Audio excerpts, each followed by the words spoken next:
Hello friends, இன்னைக்கு நம்ம ஊர் ஸ்டைல கொலக்கட்டை எப்படி செய்யலாம்னு பார்க்கலாங்க. அதுக்கு நான் 1.5 டம்ளர் ரேஷன் அரிசி தாங்க ஊற வச்சிருந்தேன். ஒரு 3 மணி நேரம் நல்லா ஊறின பிறகு ஒரு 4-5 டைம் நல்லா தண்ணீரை கழுவிட்டு ஒரு 5 வரமிளகா மட்டும் போட்டு நல்லா கொரகொரப்பா அரைச்சி எடுத்து வச்சுட்டேங்க. மிக்ஸி ஜாரில் தாங்க போட்டு அரைச்சிருக்கேன். நீங்கள் கிரைண்டரில் வேணாலும் போட்டுக்கலாம், இன்னும் நல்லாயிருக்கும். இந்த மாவை வந்து நல்லா வணக்கி நம்ம கொலக்கட்டை எப்படி செய்யலாம்னு பார்த்துக்கலாங்க. வடச்சட்டியில் பார்த்தீங்கன்னா தேங்காய் எண்ணெய் ஊற்றிருக்கேங்க. தேங்காய் எண்ணெயில் செஞ்சீங்கன்னா இன்னும் ரொம்ப நல்லாயிருக்கும் கொலக்கட்டை. எண்ணெய் காஞ்சதையும் கொஞ்சமாக கடுகு போட்டுக்கலாம். கடுகு நல்லா பொரிஞ்ச பிறகு கொஞ்சம் கடலைப்பருப்பு போட்டுக்கலாங்க. கடலைப்பருப்பு கூட உளுந்து பருப்பும் போட்டு நல்லா செவக்க வணக்கிக்கலாம். அது கூட கொஞ்சமாக சீரகம், கடலைப்பருப்பு, உளுந்து பருப்பு, சீரகம் 3 போட்டு நல்லா வணங்கட்டுங்க. வணங்கின பிறகு நான் சின்ன வெங்காயம் பார்த்தீங்கன்னா பொடி பொடியாக எடுத்து வச்சுருக்கேன். அது கூட ஒரே ஒரு பல்லாரி வெங்காயம் போட்டிருக்கேன். வெங்காயமெல்லாம் போட்டு நல்லா எண்ணெயில் வணக்கி எடுத்துக்கலாம். கொலக்கட்டை செய்யறதுக்கு எண்ணெய் வந்து கொஞ்சம் நிறைய ஊற்றுனீங்கன்னா தான் சாப்பிடும்போது நல்லாயிருக்கும்.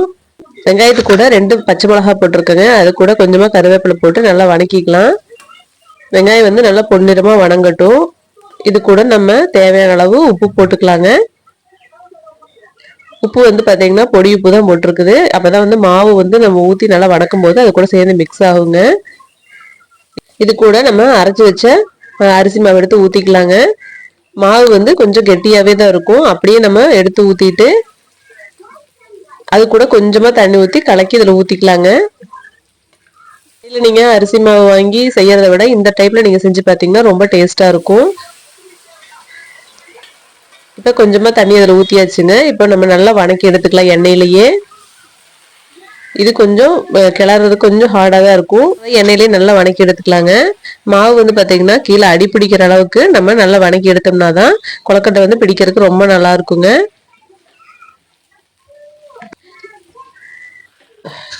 மாவு வந்து நம்ம வேக வைக்காம அப்படியே அரைச்சு சேர்த்ததுனால நம்ம நல்லா எண்ணெயில வணக்கிக்கலாங்க. வணக்கின பிறகு ஒரு அரை மூடி தேங்காய் எடுத்து வச்சிருக்கோங்க சொரவி, அதை வந்து அதுக்குள்ள சேர்த்துக்கலாம்.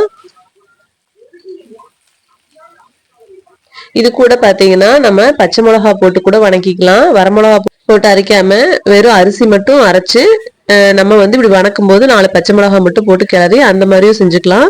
அது இன்னும் டேஸ்டா இருக்கும். வரமிளகா போட்டு நம்ம அரைக்கும் போது நம்ம கொலக்கட்டை சாப்பிடும் போது தனியாக எடுத்து வைக்க தேவையில்லைங்க, ஈஸியா இருக்கும். இப்போ மாவுல வந்து தேங்காய் பூ போட்டு நல்லா வணக்கி எடுத்தாச்சுங்க. வணக்கி எடுத்து ஸ்டவ் ஆஃப் பண்ணிடலாம். ஆஃப் பண்ணிட்டு தனியாக எடுத்து வச்சுட்டு ஆற வச்சிடலாங்க. இப்போ இட்லி சட்டியில் நான் ஒரு செம்பு தண்ணி ஊற்றிருக்கேன். அதில் இட்லி துணி நல்லா ஈரத்தில் நினைச்சிட்டு அது மேலே போட்டுட்டு இப்போ வந்து பார்த்தீங்கன்னா மாவு ஓரளவுக்கு ஆறிடுச்சு. நம்ம கை பொறுக்கிற அளவுக்கு சூடு ஆறின பிறகு நான் பிடிக்கிற பாருங்க, அந்த மாதிரி கொஞ்சம் கொஞ்சமாக பிடிச்சிக்கலாம். இந்த மாதிரி நல்லா டைட்டாக மாவை பிசைஞ்சிட்டோம்னா நம்ம விரலெல்லாம் பதிகிற மாதிரி பார்க்கறக்கே ரொம்ப நல்லாயிருக்கும். இந்த மாதிரி பிடி கொலக்கட்டை பிடிச்சி பிடிச்சி கார கொலக்கட்டை செஞ்சுக்கலாம்.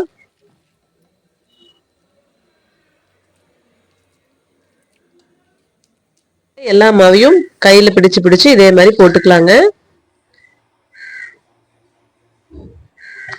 இப்போ நம்ம மூடி போட்டு மூடி வச்சிடலாம். ஒரு 20 நிமிஷம் பார்க்கல ஸ்டவ் நம்ம மீடியமா வச்சு வேக வச்சுக்கலாங்க. இப்போ 20 நிமிஷம் ஆயிடுச்சு. நம்ம மூடி திறந்துக்கலாம். கொலக்கட்டை பார்த்தீங்கன்னா சூப்பரா ஆவி பறக்க ரெடி ஆயிருச்சு. தேங்காய் சட்னி ரெடி பண்ணிக்கலாங்க தொட்டுக்கறக்கு. தேங்காய் சட்னிக்கு பார்த்தீங்கன்னா தேங்காய், பொட்டுக்கடலை, 2 வரமிளகா, உப்பு, ஒரே ஒரு பல் பூண்டு போட்டிருக்கேங்க. சுட சுட கார கொலக்கட்டை தேங்காய் சட்னி ரெடிங்க. நீங்களும் இதே மாதிரி வீட்டில் ட்ரை பண்ணி பாருங்க. இந்த ரெசிபி பிடிச்சிருந்தா பூஜா ஸ்டெனி சேனல் சப்ஸ்கிரைப் பண்ணுங்க, லைக் பண்ணுங்க. தேங்க்யூ.